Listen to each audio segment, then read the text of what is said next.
ఈరోజు కౌలు రైతులకు సంబంధించి కౌలు రైతులే లేదన్నారు ఆయన వారు ఆ ప్రభుత్వం. కౌలు రైతులకు సంబంధించి వారి మాటపై నిలబెట్టి వారికి ఇస్తా ఉన్నామా లేదా, ఇచ్చినామా లేదా?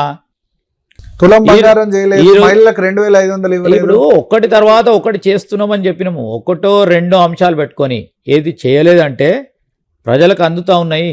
413 హామీలు ఎన్ని నెరవేరాయి? 415 దాదాపు 370 వరకు 370. ఎస్, కార్పొరేషన్లు ఏర్పాటు చేస్తాం. అన్ని చిన్నవి పెద్దవి అన్ని కలుపుకొని. ఇప్పుడు వాళ్ళు అంటుంది ఏంటంటే మేనిఫెస్టోని చూసి ఓటేశారు, ఏదో పెద్ద మాకు కాదు మాకంటే ఎక్కువ ఇస్తారని. మేనిఫెస్టో కమిటీ చైర్మన్ మీరే. మేము అడుగుతా ఉన్నాం, నో డౌట్ మేనిఫెస్టో అద్భుతంగా ఉంది, కానీ ఇంప్లిమెంటేషన్. నేను అడుగుతా ఉన్నా, మేము 2500 అంటే వాళ్ళు 3000 అన్నారు. మేనిఫెస్టోని చూసేసిరా?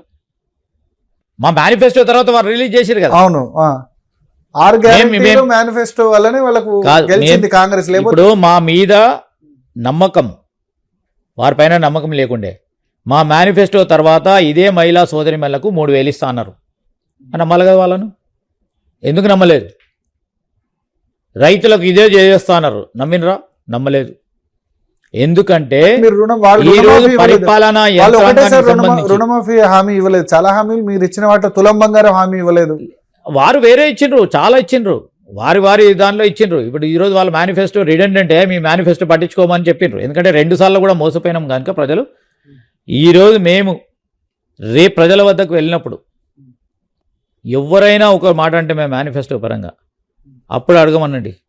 ఈరోజు కూడా చెప్తాం, లెక్క చెప్తాం. 420 × 2 టైమ్స్ వారు 420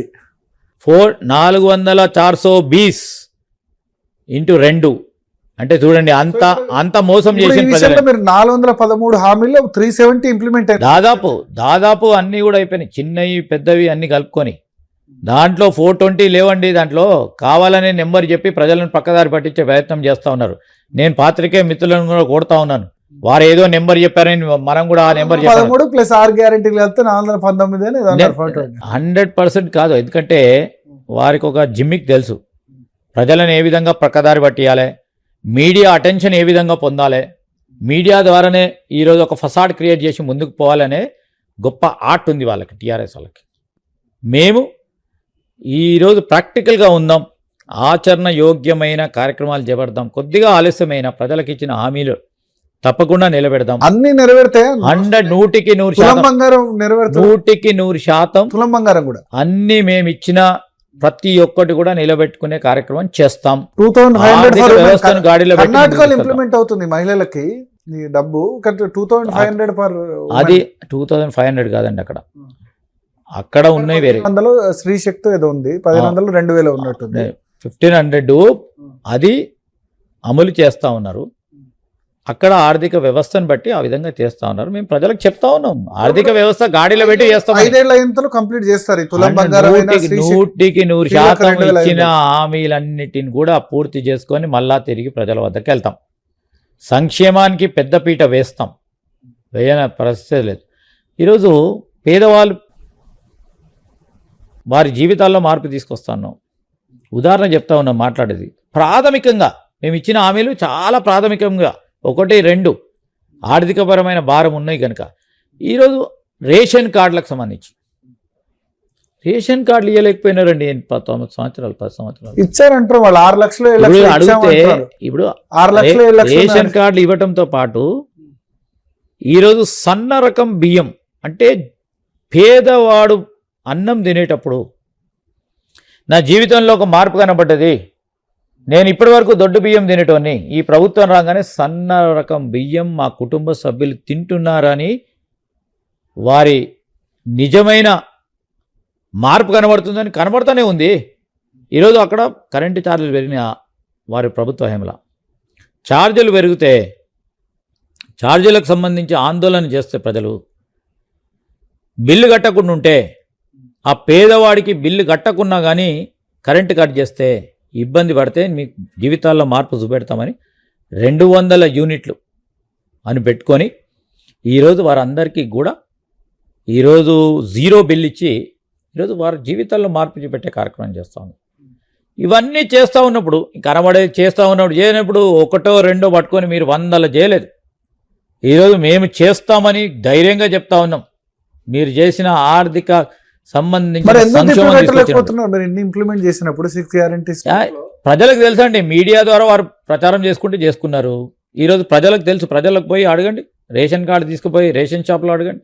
ఈరోజు కరెంటు ఆఫీస్కి పోతే ఎంతమంది 200 యూనిట్ల కరెంట్ ఫ్రీ ఇస్తున్నామనండి, 2 లక్షల రూపాయల రుణమాఫీ ఎంతమందికి ఇస్తున్నామని అడగండి. ఈరోజు ఏ కార్యక్రమం ఏం చెప్పినా అది అమలు జరుగుతుందని ప్రజలను అడగండి. తప్పకుండా మేము ఇచ్చిన హామీలు ఇంకా 2-3 ఉన్నాయి ప్రధానమైనవి, అది తప్పకుండా చేసి తీరుతాం. సో మీరు అన్నారు ఇప్పుడు అప్పులు ఉన్నాయి కదా, ఈ అప్పులకు వడ్డీ కట్టేందుకే సరిపోతున్నారు. ఎట్లా మరి ఈ సిచ్యువేషన్ ఎట్లా ఓవర్కమ్? అదే ఆదాయ వనరులు పెంచాలి. ఆదాయ వనరులు పెంచడానికి, ప్రధానమైన ఆదాయ వనరులు పెంచడానికి వివిధ డిపార్ట్మెంట్స్ ఉన్నాయి. దాన్ని స్ట్రీమ్ లైన్ చేస్తే, ఈరోజు క్రమశిక్షణతో ఆ డిపార్ట్మెంట్ నడిపితే ఆదాయ వనరులు పెంచే అవకాశం ఉంటుంది. వృధాగా ఖర్చు పెట్టకుండా ఒక డిసిప్లిన్డ్గా వ్యవస్థ నడిపించే ప్రయత్నం, కార్యాచరణ మొదలైంది. బిల్లులకు డబ్బులు తీసుకుంటున్నారన్నది ఒక దారుణమైన. ఎవడో పనికి రానివాడు అట్లా మాట్లాడతాడండి. పనికి రానివాళ్ళు మాట్లాడతారు.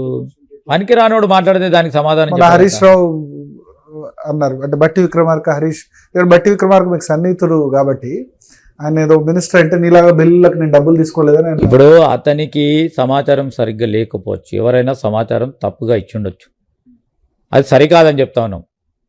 వాళ్ళకి అలవాటు అయిపోయింది, బురద చల్లి ఇతరుల మీద దాన్ని తుడుచుకో అనే ఆలోచనతో వారు పోతారు.